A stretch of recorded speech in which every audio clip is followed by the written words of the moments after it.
untuk menjadi pembalap yang lebih baik lagi, itu apa yang harus dilakukan? Kita lihat dari sisi team's perspective, like how the team work, communication and everything, and then the car performance. You know, school is really important. You know, racing is important for me. As a driver, I just need to focus on that championship and that moment and the race. Tea Time with Desi Anwar, Gelael. Kerja keras mengalahkan bakat. Hari ini jam 4 sore.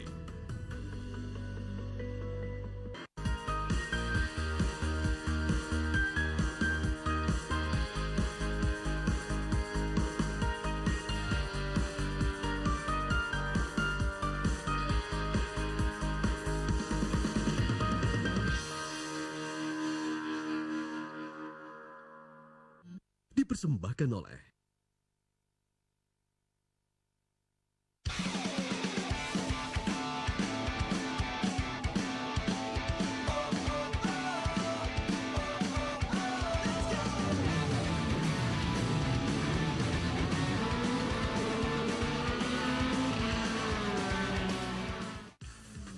Memacu mobil di lintasan dengan kecepatan tinggi, pemuda ini terus berusaha membawa nama baik Indonesia dalam kancah internasional.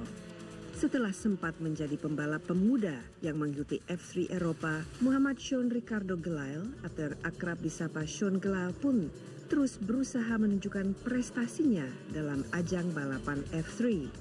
Bersama tim jagonya Ayam with Colin, Sean terus berusaha untuk menjadi yang terbaik di tiap balapan. Pemuda berusia 17 tahun ini pun telah menyelesaikan 9 putaran dari keseluruhan 11 putaran yang diadakan di berbagai daerah di Eropa. Sebelumnya, Sean juga sempat naik podium di posisi kedua dalam kejuaraan Formula 3 Inggris yang diadakan di sirkuit Spa, Belgia. Sean yang masih muda tentunya haus dengan prestasi. Dengan target menjadi pembalap F1, sedikit demi sedikit Sean Gelael mulai mengukuhkan kiprahnya dalam dunia balap internasional. Kita lihat ya kalau Sean yang lagi ada di rumah.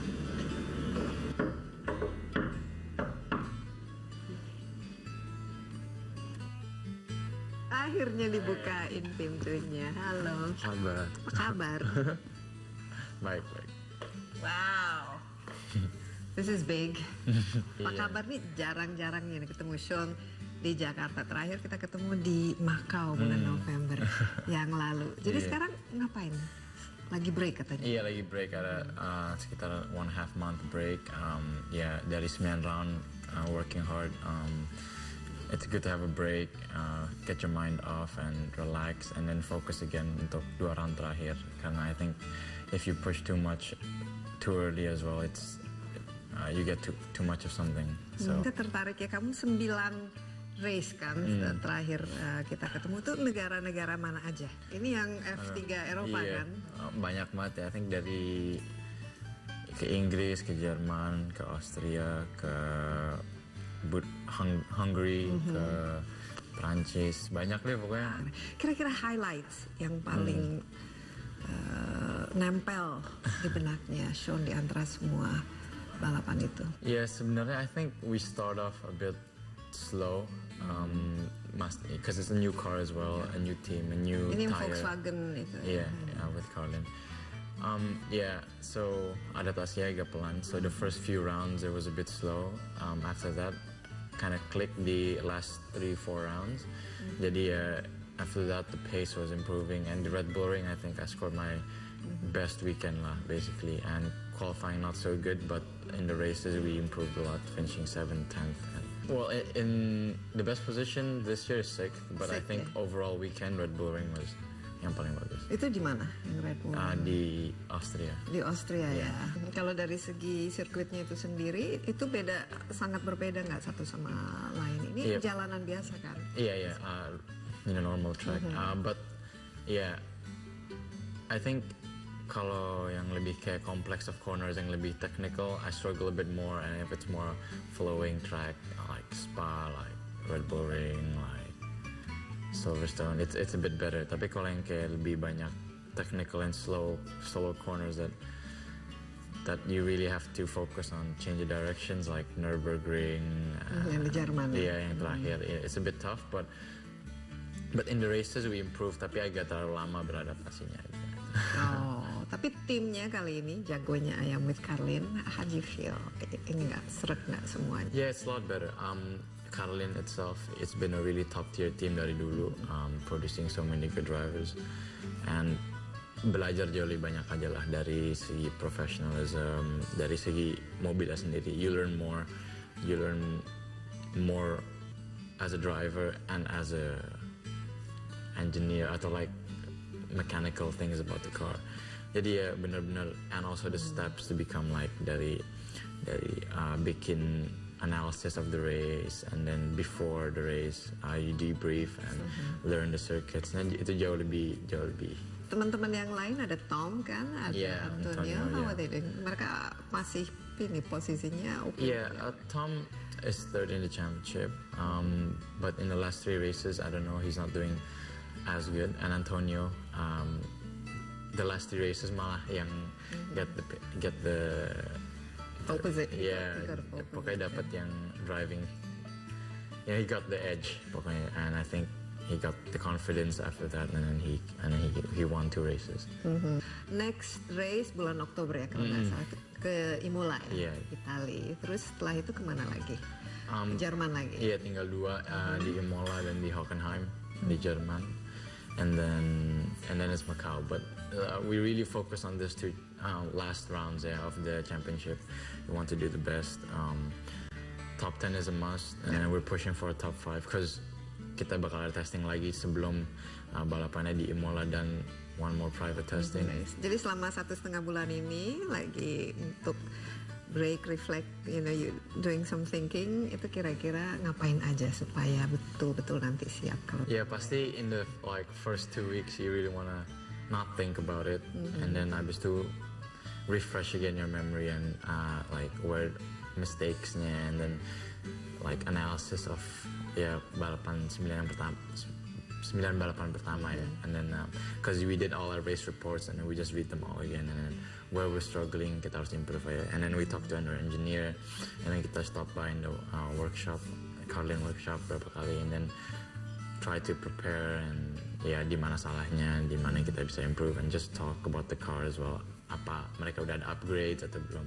Soalnya driversnya have a 1.5 month break, but the team doesn't really have a 1 month break, and kitanya sebenarnya juga enggak gitu. I mean, we keep thinking about it, so, and we have to keep our physical obviously tetap in prima, dan juga mentally ready as well. Yang penting jangan stres dan visualisasikan yang terbaik. Tapi let's sit down ya, mungkin. Iya, mungkin itu bisa duduk.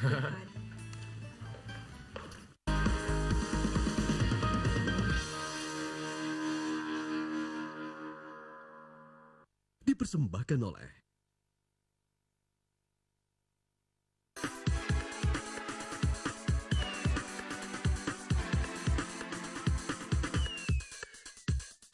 seperti yang dikatakan oleh Sean, kerja keras mengalahkan bakat. Meski Sean sejak kecil memang berbakat dalam hal balapan, namun ia tetap bekerja keras untuk mengembangkan dirinya. Sejak bergabung dengan tim jagonya ayam with Carlin, Sean terlihat semakin matang sebagai seorang pengemudi. Semangat untuk terus memperbaiki diri pun tergambar dari anak mantan rally nasional Ricardo Gelael ini. Salah satu bukti semangatnya adalah banyaknya kejuaraan yang telah diikuti oleh Sean. Selain mengikuti kejuaraan F3 Eropa, Sean juga akan mengikuti kejuaraan di Macau November nanti.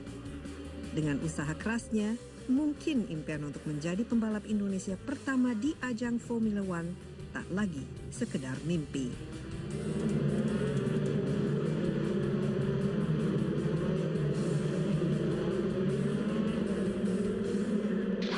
Oke, sekarang kita tea time.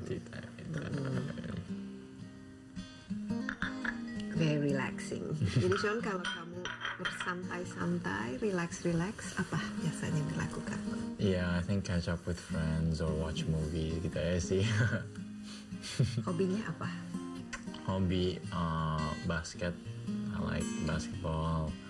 Water sports is fine. Just Tapi kalau jadi pebalap kan memang harus fit ya, Iya, bukan iya. fit mental, fisik aja, tapi secara keseluruhan. Jadi ada rutin, hal-hal rutin yang dilakukan untuk menjaga kesehatan. yeah, it's basically harusnya harusnya nggak, I mean you do it 2 jam cardio and 2 jam strength and conditioning a day and like Tiap hari? Yes, yeah, it's Oke, sekarang kan kamu sambil break kan harus melihat kira-kira performance kamu selama Yeah. ini seperti apa, dan apalagi sekarang udah masuk ke kancah internasional, you are racing with the big boys Yeah. gitu. Kira-kira yang akan membantu kamu untuk menjadi pembalap yang lebih baik lagi dan bisa masuk ke 10 besar, itu apa yang harus dilakukan setelah belajar dari yeah, pengalaman 9 race terakhir? yeah, I think if we again kayak kalau kita cuma masuk ke the driver's seat and drive a weekend and then go home nggak mikirin apa-apa, like you won't improve, you won't, like even if you have the talent, I don't think you would improve because hard works beat talent if talent doesn't work hard. And iya, jadi it starts off preparation of the week. Jadi misalnya balapannya kan selalu Jumat, Sabtu, Minggu. Senin atau Selasa kita go to the workshop of Colin and then kita debrief dengan engineer-nya. Basically biasanya what happened before the weekend before and the plans for this week. Yeah, talk also about the mechanical upgrades that you usually have coming to a race weekend. And then after all that's done, kita ke simulatornya itself.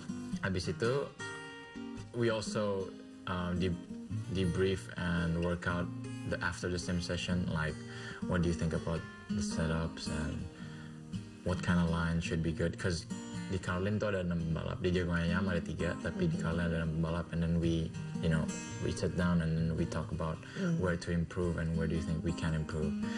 And then hari Kamisnya pas we arrive in the track,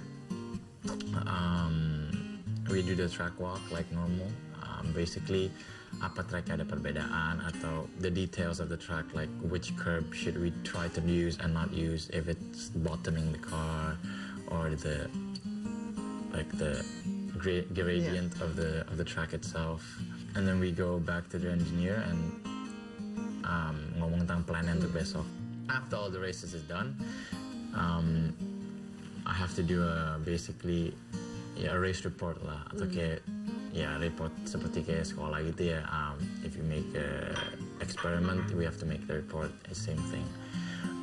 Reportnya itu dari basically what you think of how the race went, and then the engineer makes what he thinks of how the race went, and then we compare. Lihat di mana. Yeah, but then kita lihat dari sisi team's perspective, like how the team worked, like decisions-nya and how the communication and everything, and then the car performance. Banyak sekali aspek-aspek yang harus, karena ini ada menyangkut teknologinya, mobilnya itu sendiri, kemudian sirkuitnya, dan tentu saja para pebalap yang lain. Jadi ini semua yang harus dianalisa.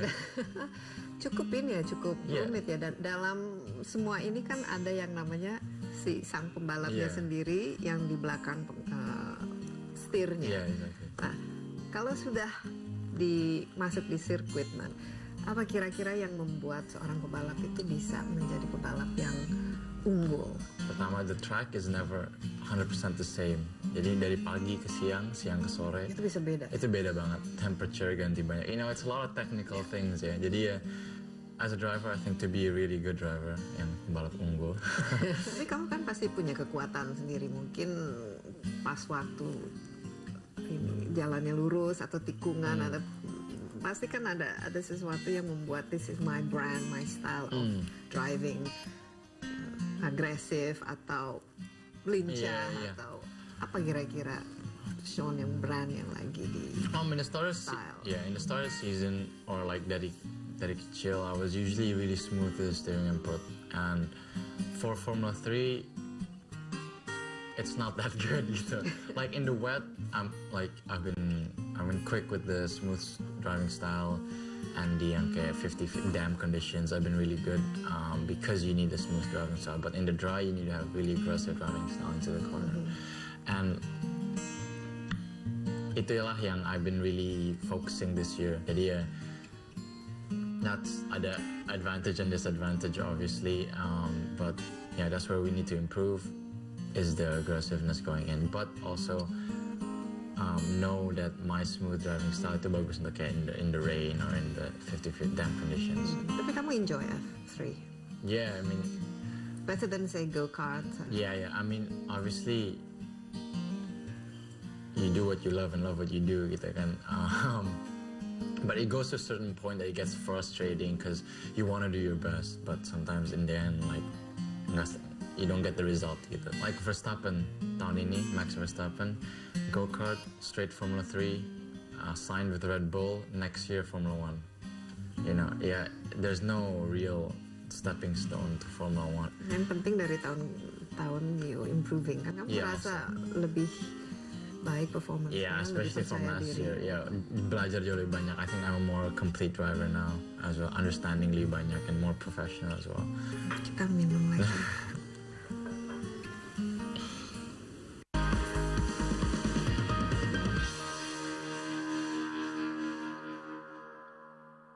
Dipersembahkan oleh. Ini kelihatannya seumur hidup kamu akan menjadi sesuatu yang kamu terus. Hopefully. Ya, again dari kecil emang mulai dari sana, dari kecil banget udah nonton. My dad rallying terus kan, and then inside the car, my dad's friends juga om semua di dalam mobilnya bisa kayak diajak terus. Jadi emang it's built from there, and hopefully I can turn that into a career, or turn that into a highlight of my life lah, basically.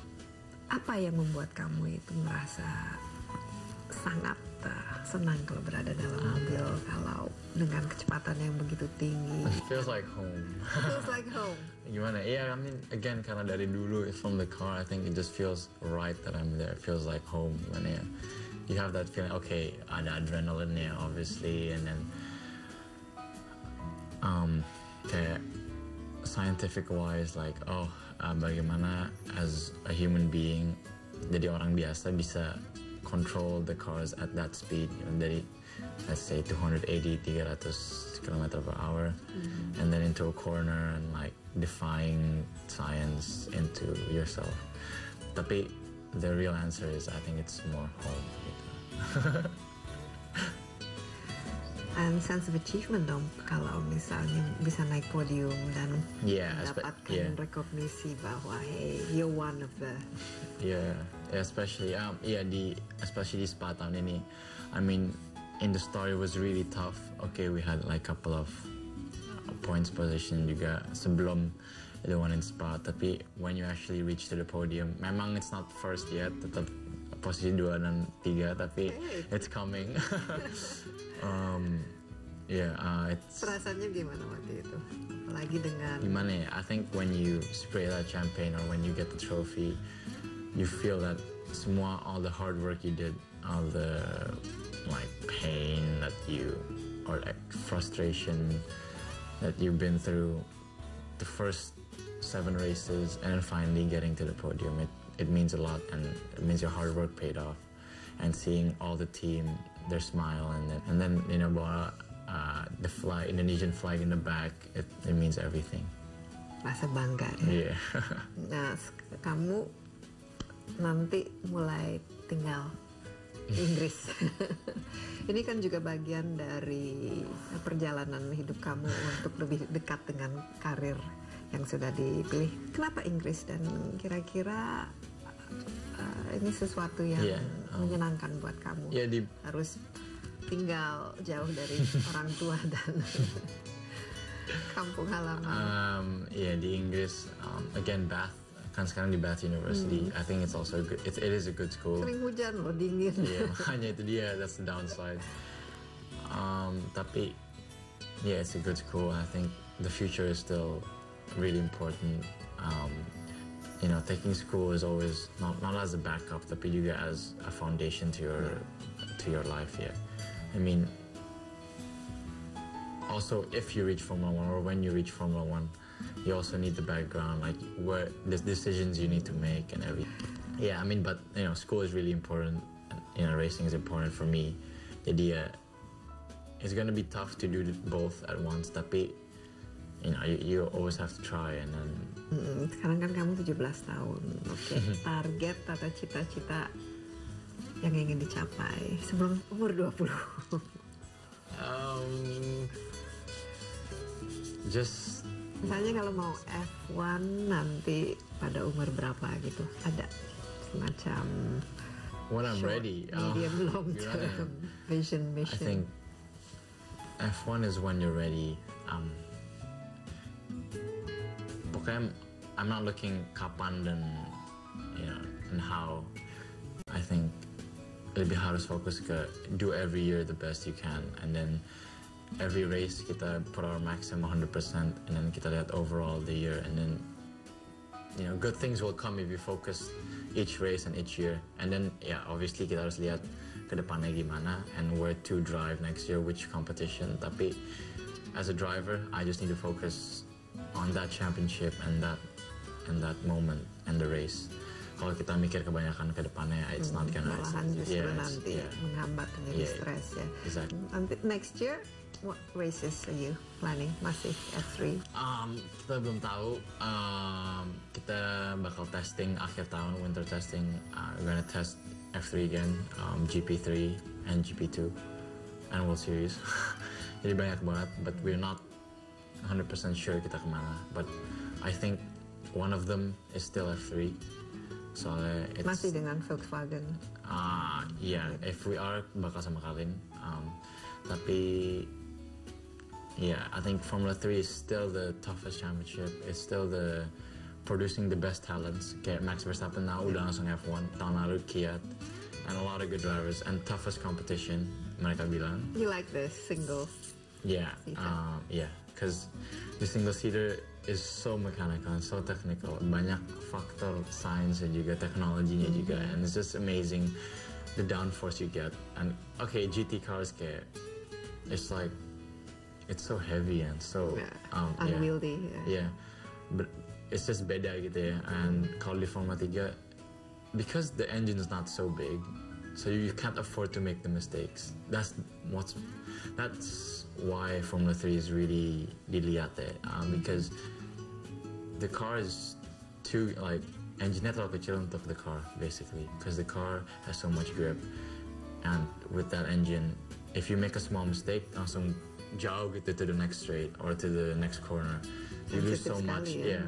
So nggak bisa bikin mistake at all to be fast and to be consistent in the front. Jadi ya sih, I think that's what makes Formula 3 one of the toughest championships. Okay, well, good luck. I see.